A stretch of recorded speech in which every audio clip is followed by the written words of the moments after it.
o corretor de texto, ou ele pergunta para alguém. E uma vez eu fiz uma palestra, uma professora falou, olha, eu tenho vergonha de escrever no quadro negro, porque eu não sei, eu erro nas letras. Aí ela descobriu o quê? O marido corrige todos os textos dela, e na aula ela pergunta para o aluno, sabe, escuta, até brincando, isso aqui é com S ou com Z? É com X ou com não sei o quê? E as crianças dizem, pronto, ela resolveu o problema dela, ela continua desortográfica, mas não ficou mais intimidada por causa disso.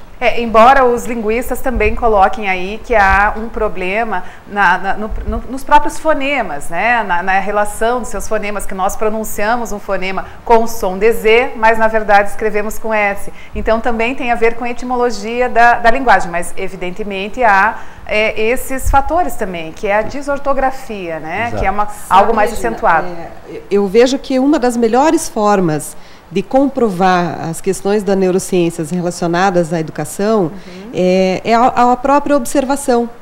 Porque basta a gente observar a nós mesmos e aos outros, por exemplo, como que a gente aprende melhor.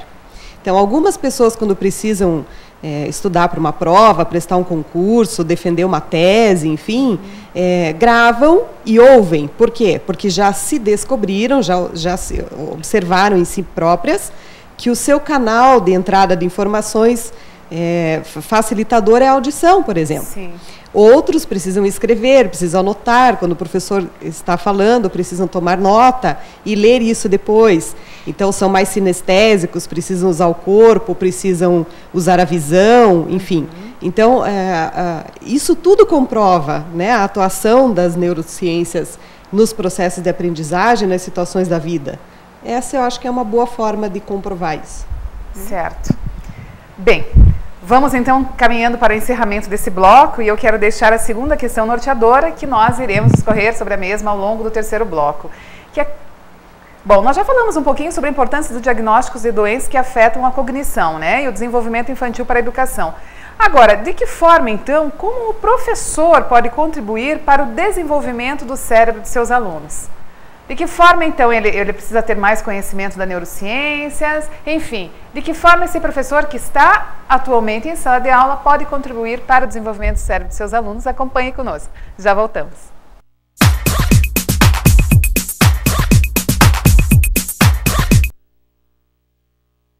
O maior patrimônio de uma nação é seu povo. E o maior patrimônio de um povo é a educação que ele recebe e que transforma em progresso. É por isso que todo educador assume um papel-chave.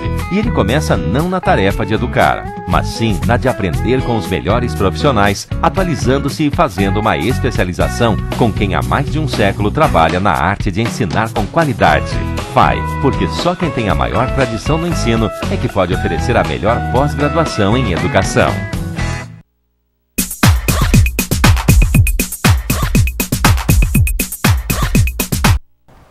Voltamos para o terceiro e último bloco do programa de hoje, que aborda a neurociência aplicada à educação. Ao longo do primeiro bloco, nós tivemos os nossos convidados fazendo uma abordagem, introduzindo o que vem a ser a neurociência e as suas contribuições à educação.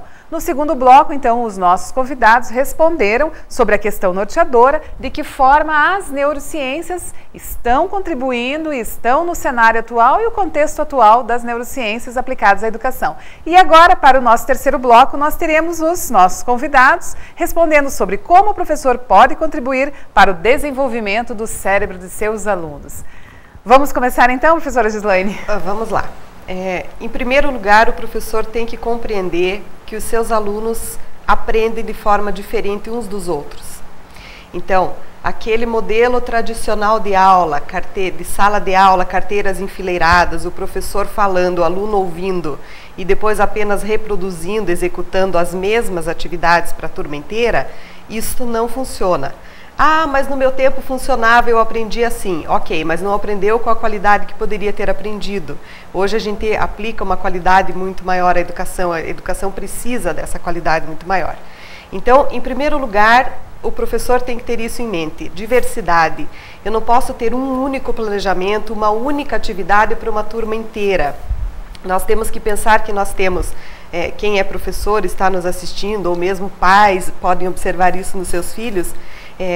Numa turma de alunos, por exemplo, nós temos grupos de alunos que já estão muito avançados, né? Na língua portuguesa, por exemplo, vamos considerar uma turma de 3º ano do ensino fundamental, já produz textos, já interpreta longos textos, né? Tem uma produção própria, independente, adequada. Um outro grupo de alunos está no nível mais intermediário disso. Certo. Um outro grupo de alunos pode não estar nem alfabetizado ainda. Isso é uma realidade nas salas de aula brasileiras. Então, nós não podemos dar a mesma atividade para aquele que já produz um texto com aquele que como para aquele que não está nem alfabetizado. Então, as questões precisam ser retomadas, as atividades precisam ser diferenciadas, atendendo à necessidade específica de cada aluno ou grupo de alunos. E, por isso, ele precisa planejar atividades que atinjam a todos os alunos, considerando os seus circuitos, os seus canais, as suas janelas de oportunidades, né? Considerando o aluno que é mais visual, que é mais auditivo, que é mais sinestésico. Temos alunos que precisam usar o corpo, precisam se mexer para aprender. Não, né? É impossível para eles ficar sentado numa sala de aula 4 horas, quietos, imóveis e aprendendo. Alguns precisam desse movimento. Então, o professor precisa planejar atividades com música, com artes, com dramatização, com discurso, sim, com material escrito ou não, né? Precisa atender essa diversidade dos alunos. Essa é uma das formas de deixar meus copos. A diversidade que você se refere, Gislaine, está bem colocada agora num dos cursos da pós-graduação da FAI, uma especialização que está sendo lançada agora para o ano 2013, que é Diversidade e Inclusão. Isso mesmo. E no momento da elaboração, da construção dessa especialização, eu lembro o grupo de professoras discutindo exatamente isso, que numa sala de aula nós temos 40 alunos, mas cada um é um ser uno. É único, é diferente, mas para que se trabalhe de maneira diferenciada e que se identifique que cada indivíduo que está ali é um sujeito único, não é uma tarefa fácil. Por isso Exatamente. Que nós devemos prestar atenção nessas novidades também. Até porque que estão surgindo. Nós falamos aqui de alunos com um patamar cognitivo, de aprendizagem, de conhecimentos diferenciados.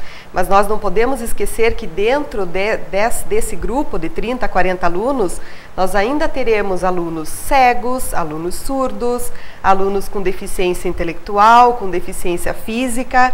E aí, assim, é fácil trabalhar com uma diversidade tão grande assim? Não, não é fácil.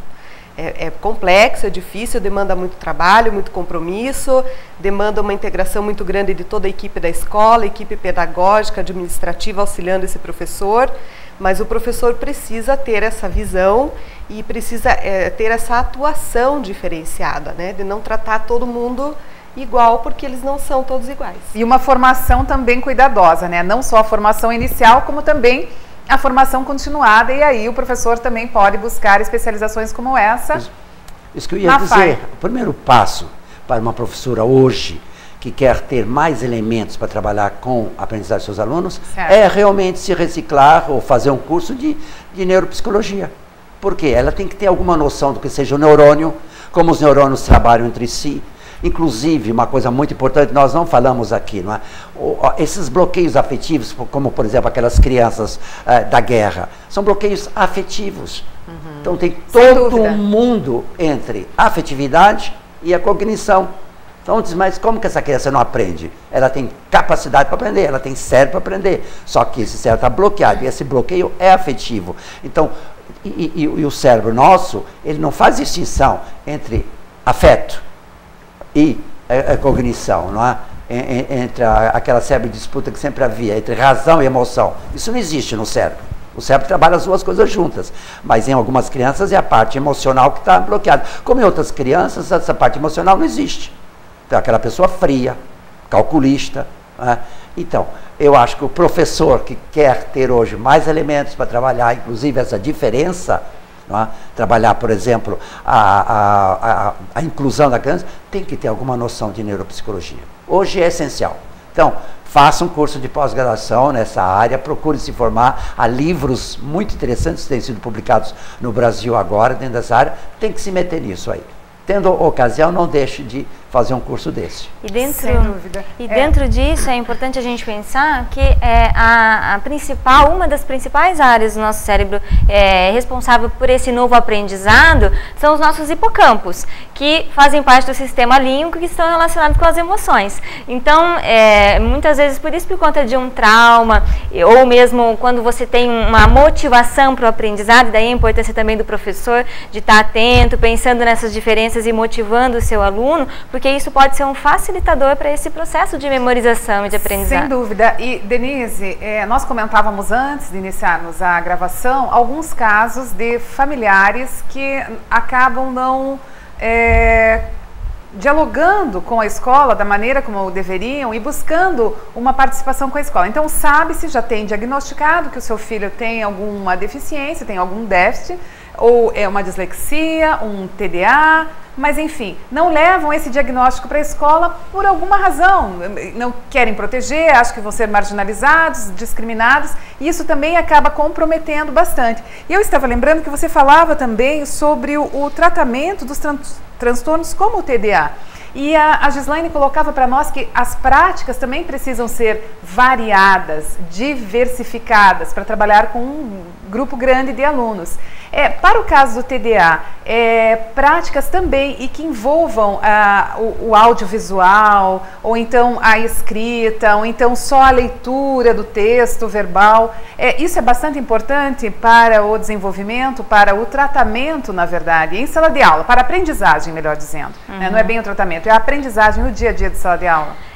A questão das famílias, assim, que a gente observa muito, e por isso a gente trabalha muito essa questão da importância diagnóstica, no sentido de você ter um bom conhecimento do que você deve trabalhar com aquela criança, né? Muitas vezes, o diagnóstico, o sentido dele não é de dar nomes à criança, você tem isso, você tem tal doença, tal transtorno. Colocando rótulos. Exatamente. É de você entender o que acontece a nível cerebral, para você poder realmente estar ajudando essa criança. E muitas vezes os pais, por vários fatores, acabam tendo essa dificuldade de aceitação. Então a gente tem que trabalhar isso com os pais, tem que trabalhar isso também com os professores na escola, para que isso seja bem aceito, o diagnóstico seja bem aceito e os transtornos conduzidos da melhor maneira possível. No caso específico do TDAH, é necessário, claro, uma avaliação para entender qual é a dificuldade dentro, da mesma forma como na dislexia, o TDAH também não é uma coisa só, existem muitas diferenças nas dificuldades que uma ou outra criança ou adulto, enfim, apresenta. Então a gente precisa diagnosticar adequadamente para então propor a melhor maneira de trabalhar, que envolve daí um trabalho multiprofissional, que envolve a família, envolve a escola, mas também os profissionais, então, da área médica, da área da educação, da psicologia, para você trabalhar tanto a nível medicamentoso, quando é indicado, como também a nível de estimulação cognitiva e também a nível emocional. Agora, a professora Gislaine colocava então das diferentes práticas também, porque é pedagoga e aí já está pensando nos planejamentos para uma turma assim com tantas diferenças. E me chamou a atenção o fato dessas práticas diferenciadas. E eu pensava inclusive nas tecnologias contribuindo dentro dessas práticas pedagógicas em sala de aula, contribuindo também para agregar, para chegar, né, alcançar aqueles com esses transtornos de deficiência. Tem algum exemplo já nesse sentido, professora? Com certeza. Ou professor?